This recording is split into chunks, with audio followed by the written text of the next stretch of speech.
Zara Phillips and Mike Tyndall, two elite sports people, but from very different worlds. Do you bow, do you curtsy, what on earth do you do? Zara, a royal wild child. She moves in with this boyfriend, has a tumultuous relationship, which is up and down like a yo-yo, on and off like a dodgy light bulb. And Mike Tyndall, a rugby-loving Yorkshireman. It was in his blood from an early age. Started playing from the age of around 7. He was a regular lad. He was a bit of a joker. Their romance had intrigued the world. She's as down to earth and as normal as you possibly can be when you're born into one of the most dysfunctional and abnormal families in Britain. Would the prankster from the England team be able to curb his ways and toe the royal line? I'd have been much more surprised if she'd fallen for some titled aristocrat. A down-to-earth royal couple like no other. Mike and Zara had vowed to make it the party to end all parties, and it certainly lived up to that billing. So have the royals' most unlikely couple succeeded where others have failed? They're accessible, they're down to earth, they're low-key, they live their own lives, they make their own decisions.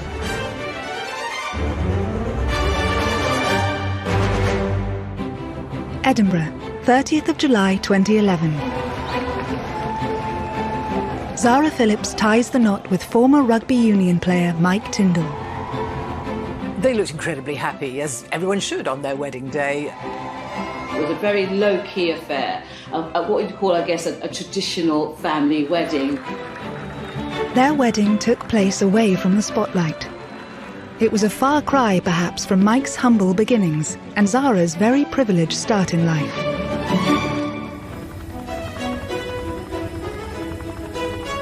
Zara was born on the 15th of May 1981. Good evening. Princess Anne tonight gave birth to a baby girl, a sister for Peter, who's now 3, and she's the Queen's first granddaughter. But whatever her name, she'll be 6th in line to the throne. From the outset, Zara would be different from the royals who had gone before. She was also the first granddaughter of a monarch to be born without a royal title. I think not having a title has really set Zara free, which is what her mother wanted. It means that she doesn't carry out any official royal duties. I mean, she's hardly royal at all. It's just a coincidence of birth, really. Despite Zara's lack of title, she was born a royal, and with that comes a bubble of wealth, pomp and public attention. Princess Anne wanted her children to have as normal an upbringing as she could give them. That meant shielding her from the pressures she was born into. Zara went to a local primary school. Her only royal head start was an introduction to the world of equestrianism. Horses are absolutely in Zara's DNA. If you cut her open, running through her like a stick of rock would be horses. Undoubtedly, she was sitting on ponies before she could walk. Ponies and horses are just part of her mother's life and her grandmother's life. 200 miles north in Yorkshire, Michael James Tyndall was born in the market town of Otley. His dad was a banker and his mum, Linda, was a social worker. Look back a little further in his family tree and there are stonemasons, bootmakers, weavers. Like Kate Middleton, his ancestry is resolutely working class. From an early age, Mike showed signs of enjoying sport, and rugby was the favourite in his family. The Tyndall family have got a massive connection with Otley Rugby Club. Philip, Mike's father, was captain there, and a lot of his uncles played for the club, and then his cousins as well. Mike's parents, Phil and Linda, worked hard to send their son to a private school, renowned for its rugby. Mike came into the senior school as an 11-year-old, and he was a very talented sportsman in a very talented year. When I was in charge of under-12s, it was the first team he played for. Then I was coaching rugby and teaching him sport through the school. And his maths teacher, Mr. Fitzsimons, remembers him well. Mike was quite a character. He could be a bit cheeky sometimes, even a bit naughty. He would have called me Sir or Mr. Fitz, or when he thought I wasn't listening, Fitzy. He was a regular lad. He was a bit of a joker. He used to tease me that I looked like Phil from EastEnders. I don't know if Mike would ever describe himself as a mathematician, but he used to work hard. It perhaps didn't come as easily to him as some of the other things he did in school. Aged just 13, Mike had his first encounter with royalty when the Queen attended his school to present a trophy. Mike was actually at the school when the Queen came to visit in 1991 as part of the 400-year-old celebrations, but I very much doubt he would have expected to one day marry the Queen's granddaughter. Despite this brief introduction to the Queen, Mike was firmly focused on the sport he loved and becoming the best he could be. Mike was outstanding, and I often found myself having to substitute him so that we could give the other team the opportunity to play a little bit of rugby. Well, the other lads recognised it. He was a big, powerful, strong athlete and a very good rugby player. I remember watching our first Twickenham final as a school in 1995, and he came on as a replacement. He was only in year 11 and quite quickly went on this confident run with the ball, and I think that summed him up really. He wasn't fazed by the challenges that faced him, either in the maths classroom or on the rugby pitch. It was becoming clear Mike could go way further with his career and his talent than anyone could have dreamed of. He was snapped up by England schools, rugby, which meant that he was whisked off to Australia for a 7-week tour. I mean, what 18-year-old wouldn't grab that chance? And he did with both hands. I mean, he excelled. When Mike was leaving school in 1997, rugby was just turning professional, and he had the offer of a professional contract at Bath.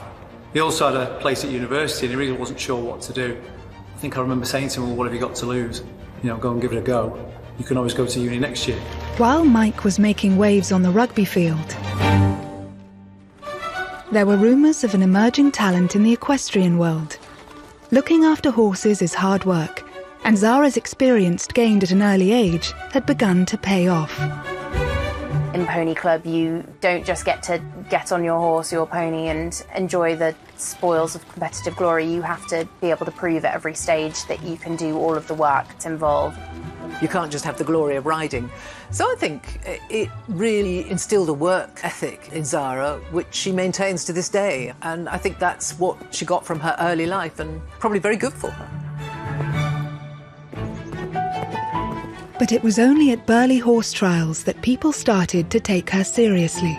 The Burghley Horse Trials is a very big event in the equestrian world, and she came second in that in 2003. That was a big achievement. I think that was the moment where people really sat up and went, no, this girl is serious.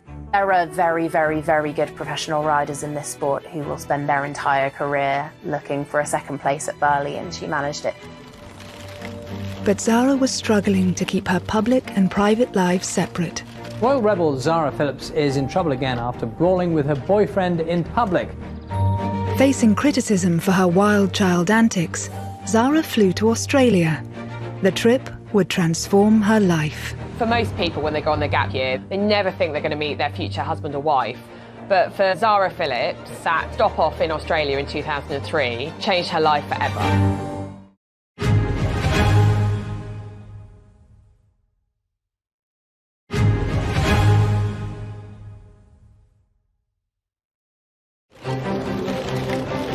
In the winter of 2003, Zara Tindall fled from the prying eyes of the British media to Australia. In 2003, Zara was doing what a lot of women in their early 20s were doing. She was on a gap year. A stormy 4-year relationship with ex-partner Richard Johnson had caused both her and the royal family some difficult moments. Her relationship with her previous serious boyfriend, jockey Richard Johnson, was described as fiery and turbulent. There were suggestions that the couple sometimes were a bit overly physical with one another. Royal rebel Zara Phillips is in trouble again after brawling with her boyfriend in public. Jenny Bond has analysed a 13-page spread of Hello magazine, published in January 2002.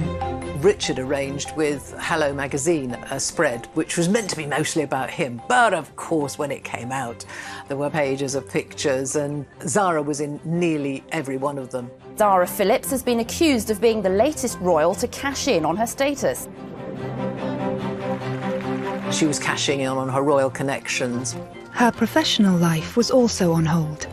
Her horse Toy Town suffered an injury and she was unable to compete in the upcoming Olympics. It's hard to put into words, really, how strong the bond is between these riders and their horses. Day in and day out, these horses become your world.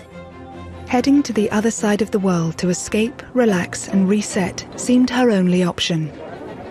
Already in Sydney, Australia, was Mike Tindall, Now an England centre, he was at the pinnacle of his career and was playing in the Rugby World Cup.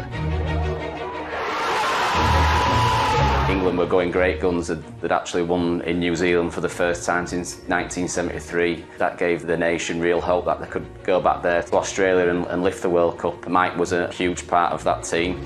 Mike had spent his entire career working towards this moment.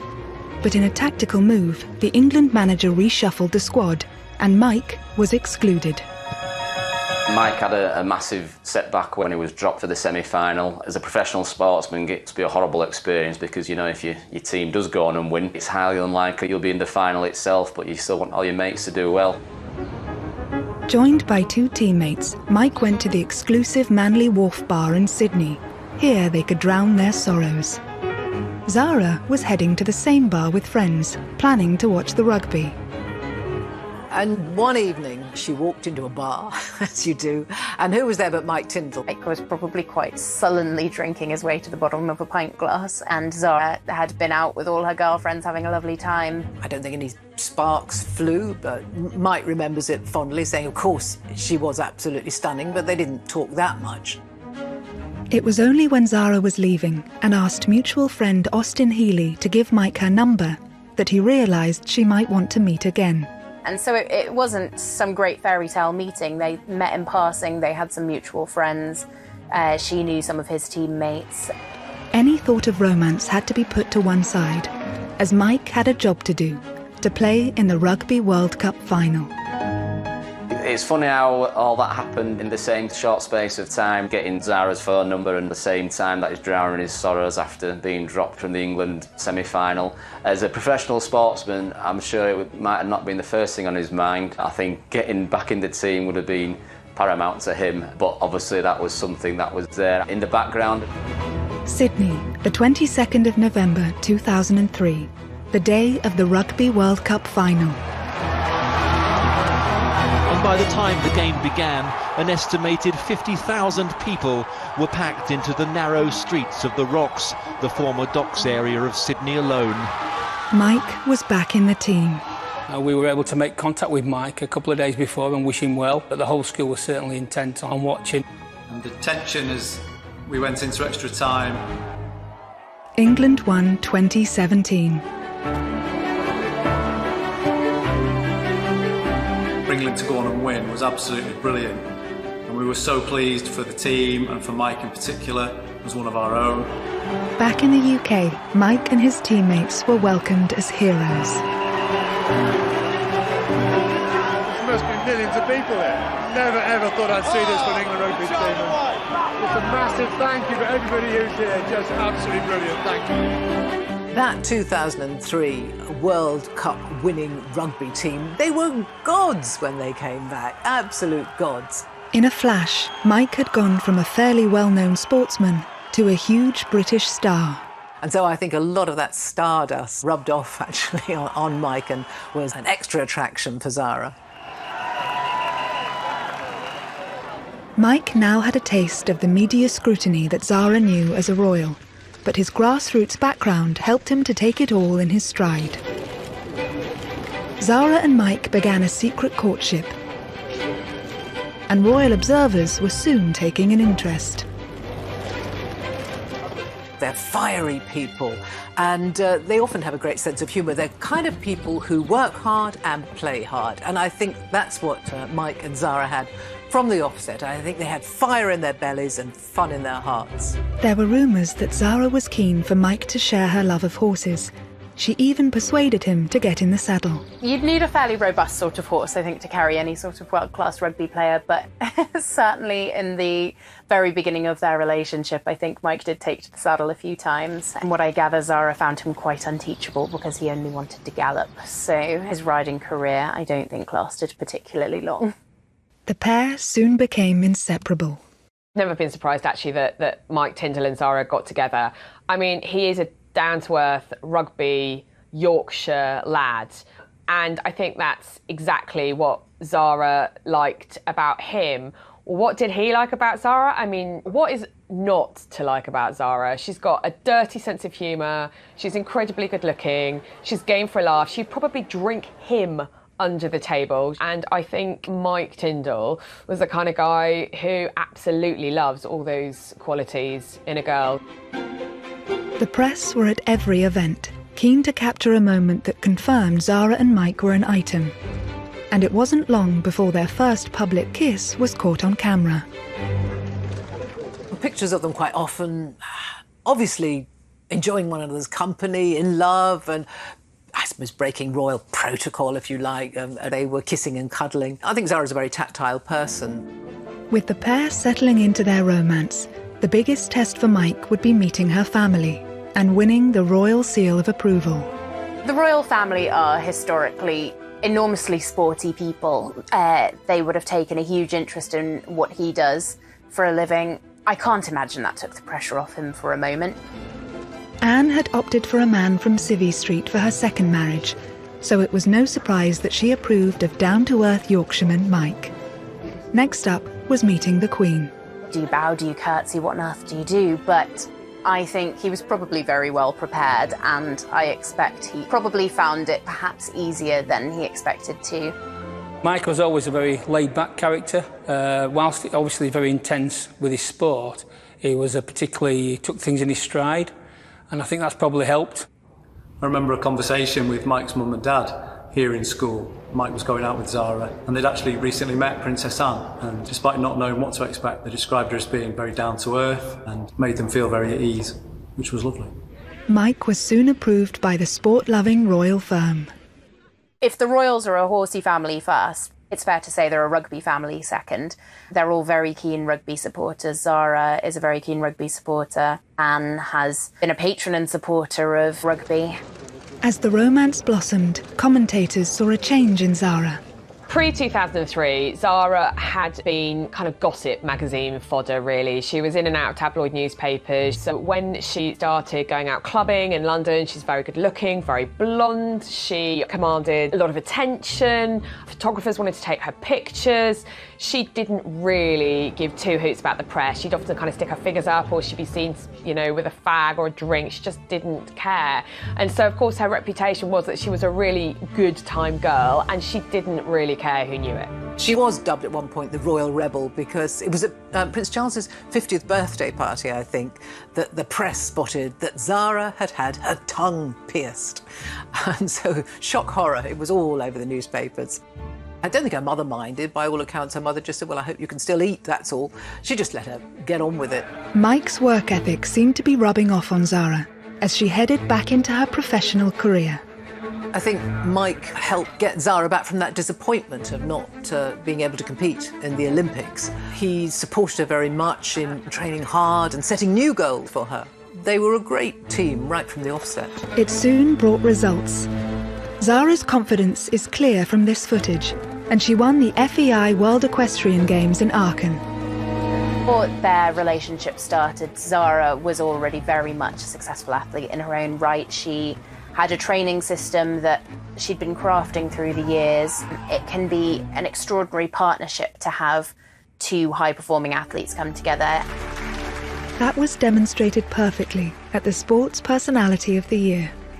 The BBC's Sports Personality of the Year for 2006 is Zara Phillips. Where Mike's pride for Zara was clear, in the midst of leading figures from the sporting world.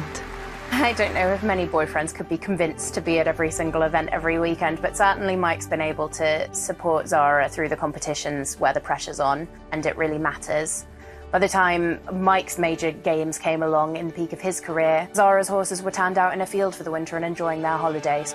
Mike was now very much part of the royal family. Mike and Zara just seem solid. I think there is obviously a huge amount of love in their relationship. If you watch their body language, they're always smiling, they're very tactile, they're very warm, they seem comfortable in their own skin, and they seem comfortable together. Zara's next big goal was to compete in the 2008 Olympics with her horse Toy Town. How big a deal is the Olympics? Is it the absolute ultimate for you? Toy Town going to cope? Is he well at the moment actually and fit? Because obviously he was injured for Athens, wasn't he? So. Yeah, I mean, yeah, he's fine at the moment, and yeah, well, he's going the right way. Put it that way. Olympics business aside, the world awaited an important announcement. There have been these little rumours about a secret engagement. I'm not seeing a ring, so is there any truth in any of that? I wish you guys would get a new question. Come on, it's been in the papers, you're planning a secret... Well, it must be true then. So are you denying it completely then? No secret, I'm not no wedding I'm not engaged, everyone, okay, I'm not engaged. It would take Mike another 2 years to make his move. They were together for 7 years, actually, living together, before he finally popped the question. Quite a laid-back fashion, I think. It was just before Christmas. They were sitting on the sofa watching a film. For all that Zara likes to be ordinary, she's never going to get away from the fact that her granny is the queen and her mum is a princess and her uncle is going to be the next king. So there are hoops that have to be gone through and formalities that have to take place. And permission had to be given for them to marry because of Zara's position in the royal family. Obviously that was forthcoming. And it seems that Mike slotted in very well. December 21st, 2010. Just a month after Prince William announced his engagement to long-term partner Kate Middleton, Zara and Mike broke their news. They planned a low-key and private wedding. I think in a way it was a masterstroke deciding to have the wedding up in Edinburgh at Canongate Kirk because it's such a small building. They were able to fly under the radar just a little bit. Both Zara and Mike are just incredibly normal people, I think. It can't really be said enough how easy it is to forget who they are because they fit into both of their worlds and one another's worlds so incredibly easily. They both get on with what they're doing, they both work hard. The couple were keen to keep their married life as down-to-earth as their courtship. So would it be wedded bliss for the party-loving pair? It was much more a rugby piss-up than a sedate royal wedding. Pictures emerged of him with his arms wrapped around a girl. He splashed over some papers. On the 30th of July 2011, Zara and Mike tied the knot with a ceremony at the Canongate Kirk on the Royal Mile in Edinburgh. The couple were starting their married life together the way they meant to go on. This was to be a private family wedding, with the world's media kept firmly outside the modest 17th century church. I think Mike and Zara did themselves a great favour, actually, by getting married just a few months after the big event, which was William and Catherine's wedding. You know, we all had a bit of wedding fever that year, 2011. And so I suppose 2 or 3 months later, they were able to fly under the radar just a little bit. Obviously, there was some press coverage and there was interest. About 6,000 people gathered outside Canongate Kirk in Edinburgh. But it's not a church that many of us know anything about, and it's nothing like the glamour and the decor of Westminster Abbey. The broken-nosed bridegroom got to the church more than an hour early, accompanied by his best man, fellow rugby player Ian Bullshaw. Mike arrived chewing gum, actually. He got a bit of stick for that, but hey, I know, bridegroom with fresh breath, nothing wrong with that, I don't think. Obviously, there was an incredibly impressive guest list. No heads of state, no dignitaries, they didn't need that. But they had the Queen and the Duke there and all the senior members of the royal family. So it was a very posh wedding in that way. It wasn't a big public occasion. You know, the cameras were not allowed into the church. She turned up looking very beautiful and very, very happy. They had lovely weather, but it was very, very low-key. Her wedding dress, yes, was beautiful and glamorous, but it wasn't ostentatious and it wasn't showy, I don't think. I think it was just, it's a special day and it requires a special dress. So I think it was beautiful and it was her. On the day, I think both Zara and Mike Tinder looked at their peak of happiness, which you would expect on your wedding day. But I think the reality with them is that they are a couple very much in love. I think she's met her soulmate in him. After the ceremony, the Queen and Duke of Edinburgh stayed at the reception just long enough for a glass of bubbly, before returning to Balmoral by helicopter. As the evening progressed, the proceedings became more informal, aided by free-flowing vodka. A throwback to the newlyweds' wilder times. So Mike and Zara's reception at Holyrood House, which is the royal residence in Edinburgh, very prim and proper, was a raucous affair. I think definitely it was the first time a vodka fountain had ever been seen in a royal palace, and it definitely caused some consternation with the men in grey suits. Everyone got absolutely annihilated. Certainly people who left the reception in the early hours from the Palace of Holyrood were very worse for wear. Some of them couldn't walk properly.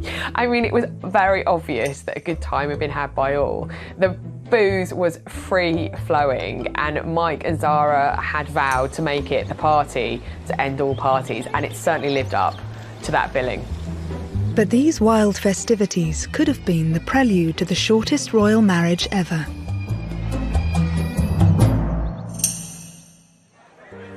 Just 6 weeks after the wedding, the bridegroom was caught on CCTV with old flame Jessica Palmer in a bar in New Zealand after England had beaten Argentina in the Rugby World Cup. The footage was posted on the internet, and the story was picked up by newspapers in New Zealand and back home in Britain. In typical Zara form, she just sort of, she just broached the subject. She found out what was going on. It was, in fact, an old girlfriend of Mike's, Jessica Palmer, and he explained that it was just two mates larking around, you know, a few drinks, having a laugh and a bit of a wrap-around.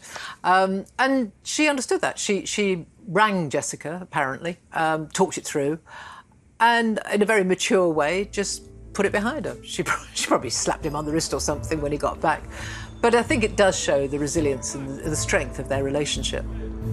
Reports differ as to kind of how Zara reacted, but it didn't seem to dent their relationship. And I think that's one of the reasons their relationship has endured and actually strengthened, because not only did Zara believe him and just moved on, she was secure enough to just accept what Jessica said, accept what her husband said, and move on.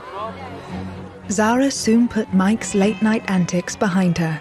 Just 9 months after hitting the headlines for all the wrong reasons, she did so for the right reasons. She made the British eventing team for the Olympic Games. I think in a lot of ways she probably felt that she was fighting to prove herself again, to prove that she wasn't a flash in the pan who'd come out, done a couple of incredible things and then done nothing since.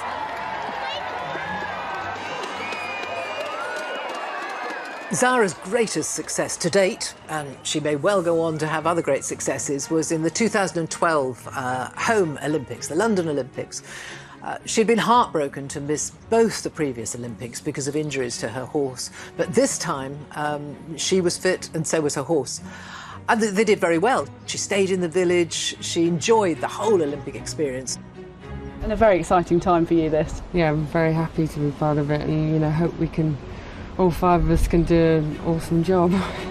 She came 8th in the individual, but in the team sport, the eventing, they won silver medal. Can you hold them up then? Can we have a look? Yeah, just a big hooray! Cheesy grins. Yay! Zara's success in the saddle mirrored Mike's achievements on the rugby field. It was a sure sign that the couple had a lot more to offer each other than people may have first thought. Mike Tindall was a rugby player at the top of his game, and having somebody there to inspire you, to push you, to support you, to nurture you, that you can bounce ideas from, that can stimulate you, that can make sure that you get up for training, that must have been an advantage in their relationship for both of them. Mike knew what it took to win, and I think that really helped Zara. I think it really actually helped her believe in herself as much as anything, because she's a very talented sportswoman, but obviously you have to be able to believe in your head that you can do it to actually then be able to go and achieve it. Zara's mum, Princess Anne, had played a major role in bringing the Olympic Games to London. Of course, she was a famous horsewoman herself and had missed out at the Olympic Games in Montreal. So I think she would have been slightly bittersweet, obviously, that she hadn't managed to win an Olympic medal. But knowing Princess Anne, I think that she would have been, if she'd have had to choose between having an Olympic medal herself or her daughter winning one, she definitely would have wanted her daughter to win one. And of course, she watched her win it, and she was absolutely delighted. And who pops up to give you your silver medal but your mum? And so that was a nice family moment. Tell me how that... Yeah, it was awesome. Obviously, she's part of the IOC, so... You were expecting it. It wasn't a huge surprise. I thought they might do it. Yeah. So, no, it was cool. It was really, you know, to get a medal anyway is amazing. Of course, it was very special for Zara to have her silver medal put round her neck by her own mum, who shook everyone else's hand, but with Zara, Anne, who is not demonstrative at all, leant forward and gave her daughter a kiss on both cheeks. I mean, a magic moment, both for mother and daughter. It's rare for Princess Anne to sort of show emotion publicly, but you could really see on her face just absolutely how proud and delighted she was. Zara's sporting achievement marked a change in the royal, who had shown her potential in her own right and had made people take her seriously. Now the Tyndalls were a force to be reckoned with. They demonstrated how modern royals could function both as individuals and as a couple. Zara and Mike Tyndall are a good example of a modern royal couple. I mean, they're accessible, they're low-key, they live their own lives, they make their own decisions. They're not part of the royal family in that we don't pay for them, so I guess the press and the public have less expectations of them. They can do what they want and we let them get on with it. The thing about Mike and Zara is that they're very practical, very accessible, very tactile. They are the most normal and delightful couple. So I suppose that gives you a more human face of royalty, if you like. The pair have always been keen to do their own thing, and that means paying their own way. After Zara's ill-fated hello shoot with her ex-partner, she's been careful to make sure that their means of funding their lifestyles flies under the radar. Their sponsorship deals are carefully crafted to enhance brand Tyndall. Zara is making the most out of being seen as the embodiment of country life. I think for brands like Land Rover and Rolex and the clothing brand Musto with which Zara works, she is absolutely manna from heaven, because not only is there kind of the royal cachet, but also she's a very kind of quintessential Brit, and that essence of Britishness and what it means to be British and the countryside and the horse riding and the slightly posh, slowly pony, it means that she is marketable around the world. Zara's always been quite savvy with how she's worked with companies, and she does represent quite a unique asset because, of course, she's a very successful rider, she's a beautiful woman, and she's a royal. I want a new instructor, please. He's rubbish. She's had a long-standing partnership with Land Rover, who have a history of supporting eventing, and so she's able to keep the boat afloat using sponsorships in much the same way that other riders do. It's a fact of life in the business. There is nobody paying the bills just for somebody riding and winning. Prize money is minimal in our sport, and so being creative with business partnerships is what pays the bills at the end of the day. As part of her deal with Land Rover, Zara featured in an advert wearing a mud-splattered white evening gown and stilettos. She just looked like a supermodel. She was, perfect endorsement. She looked glamorous, she looked aspirational, you can see why she would appeal to so many brands. I thought that was a very clever advert because it sums up her appeal. She's not precious, she doesn't stand on ceremony, even when dressed in a ball gown, she doesn't care if she gets it dirty, it's fine, that's what dry cleaners are for. She's as normal as you possibly can be when you're born into one of the most dysfunctional and abnormal families in Britain.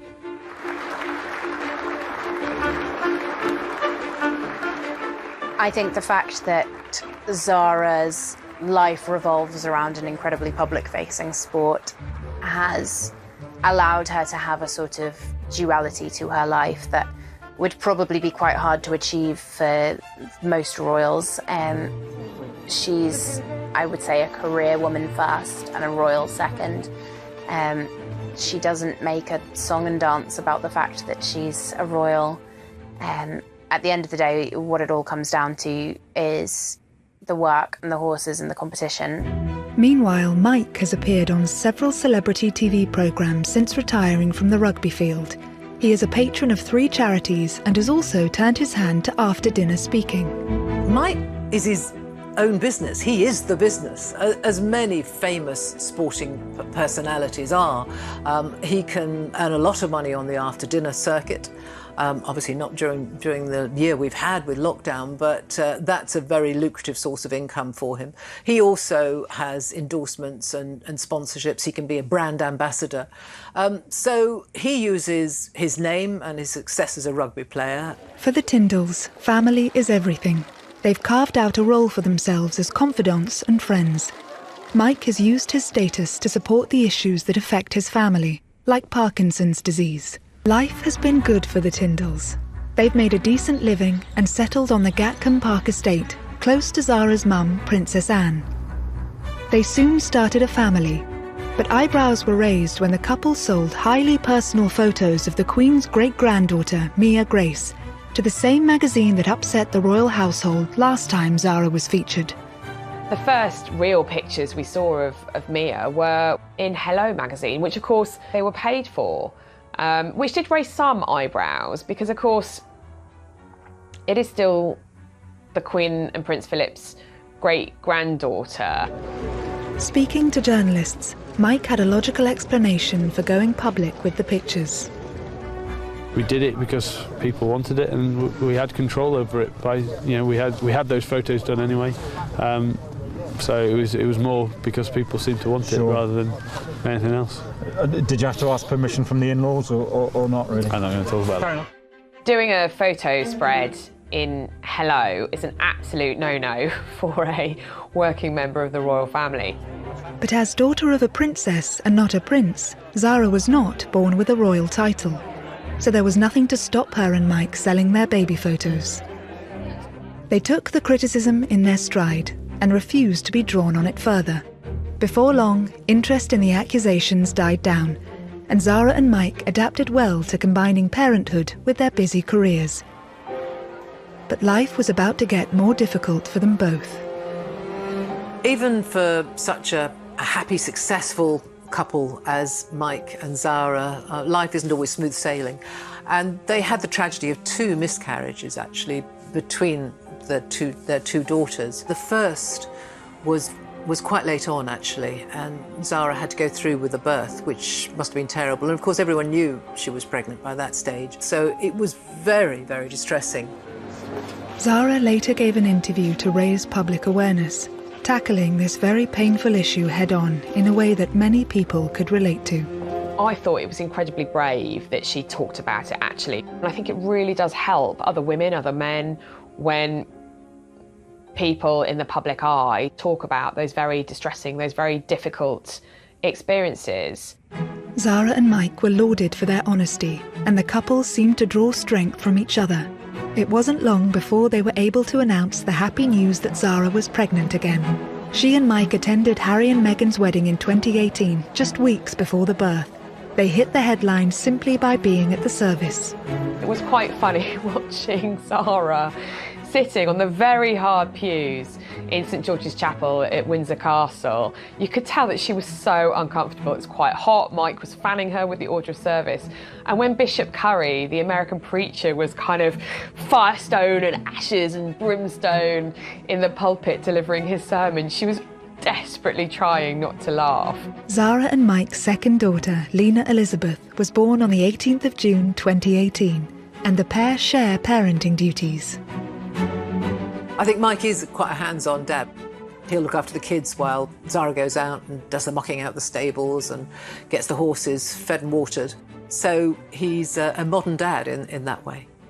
Obviously, you can't give birth and jump straight back on a horse, but Zara hasn't let it stand in her way, actually, and as soon as she could, she was back out riding, back out training, and she's continued to do that. You know, motherhood does not mean the end of your life, you know, it's just another chapter. She's committed to family, she's committed to her sport, she's made both of them work in a very successful way.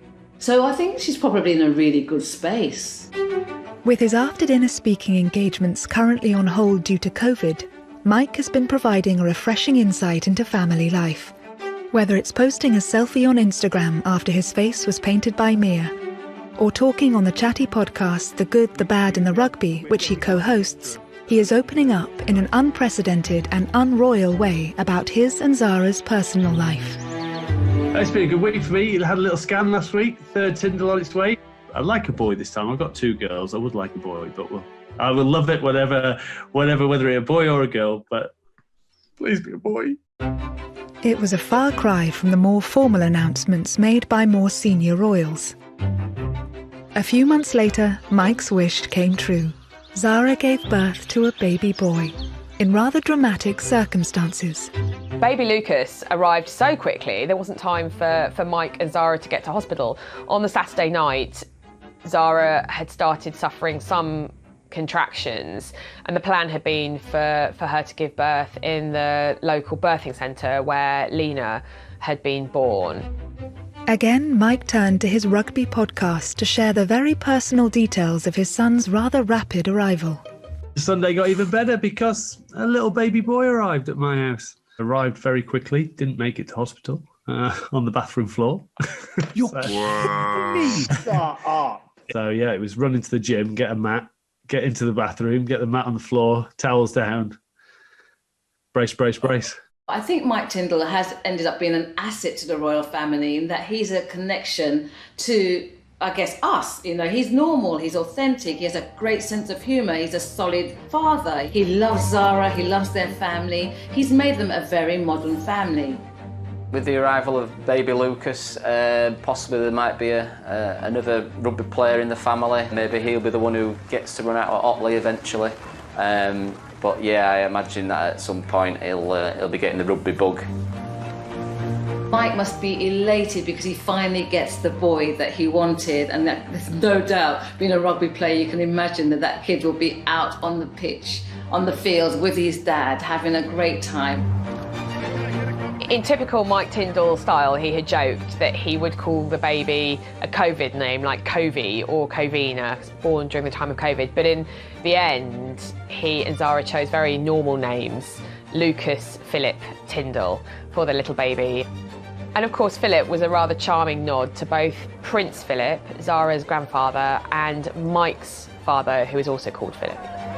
Naming their baby after close relatives from both their families is just another sign of how well Zara and Mike work together. They just strike me as people that love each other, are comfortable in their own skins, and are good for each other, I guess. The idea of a royal finding love in Otley is the stuff of fairy tales. I think Zara needed a big, strong character just like Mike, and someone who shared her passion for sport. And while the pair have proved they are by no means perfect, they've ensured the longevity of the young royals for another chapter. I think they're an incredibly likeable couple. You see them joking around together, very tactile, always a hand on his arm or his arm around her. They seem genuinely a lovely couple to be around, and really, really good fun. Cheeky sometimes, even a bit naughty. He would have called me Sir or Mr. Fitz, or when he thought I wasn't listening, Fitzy. He was a regular lad. He was a bit of a joker. They used to tease me that I looked like Phil from EastEnders. I don't know if Mike would ever describe himself as a mathematician, but he used to work hard. It perhaps didn't come as easily to him as some of the other things he did in school. Aged just 13, Mike had his first encounter with royalty when the Queen attended his school to present a trophy. Mike was actually at the school when the Queen came to visit in 1991 as part of the 400-year-old celebrations, but I very much doubt he would have expected to one day marry the Queen's granddaughter. Despite this brief introduction to the Queen, Mike was firmly focused on the sport he loved and becoming the best he could be. Mike was outstanding, and I often found myself having to substitute him so that we could give the other team the opportunity to play a little bit of rugby. Well, the other lads recognised it. He was a big, powerful, strong athlete and a very good rugby player. I remember watching our first Twickenham final as a school in 1995, and he came on as a replacement. He was only in year 11 and quite quickly went on this confident run with the ball, and I think that summed him up really. He wasn't fazed by the challenges that faced him, either in the maths classroom or on the rugby pitch. It was becoming clear Mike could go way further with his career and his talent than anyone could have dreamed of. He was snapped up by England schools, rugby, which meant that he was whisked off to Australia for a 7-week tour. I mean, what 18-year-old wouldn't grab that chance? And he did with both hands. I mean, he excelled. When Mike was leaving school in 1997, rugby was just turning professional, and he had the offer of a professional contract at Bath. He also had a place at university, and he really wasn't sure what to do. I think I remember saying to him, well, what have you got to lose? You know, go and give it a go. You can always go to uni next year. While Mike was making waves on the rugby field, there were rumours of an emerging talent in the equestrian world. Looking after horses is hard work, and Zara's experience gained at an early age had begun to pay off. In Pony Club, you don't just get to get on your horse, your pony, and enjoy the spoils of competitive glory. You have to be able to prove at every stage that you can do all of the work that's involved. You can't just have the glory of riding. So I think it really instilled a work ethic in Zara, which she maintains to this day.